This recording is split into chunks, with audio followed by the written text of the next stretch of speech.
Hello everyone, this is Sarfraz from Aristotle Prep and we are looking at question 101 from the OG13 RC chapter.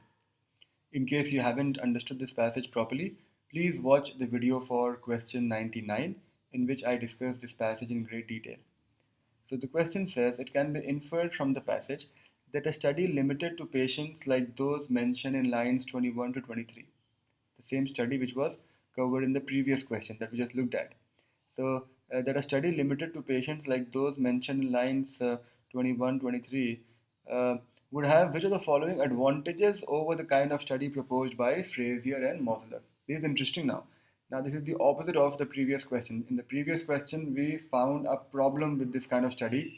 Now we have to come up with a benefit of this kind of study. The only benefit that comes to my mind is, well, in this kind of study, what are you doing? You're looking at fewer people, which means fewer complications or complexities. Something like that should be the answer. A says it would yield more data. That's wrong. It would yield less data. B says it would cost less. Cost is out of scope. C says it would limit the number of variables researchers would need to consider when evaluating the treatment under study. That looks good. It will basically because few people means fewer variables. So C looks good. D says it would help researchers to identify subgroups of patients. That is wrong. Doing it the way Frazier and Mosler want to do it would help them to identify subgroups of patients. E says it would enable researchers to assess the value of an experimental treatment for the average patient. I don't see it connecting to anything in the passage.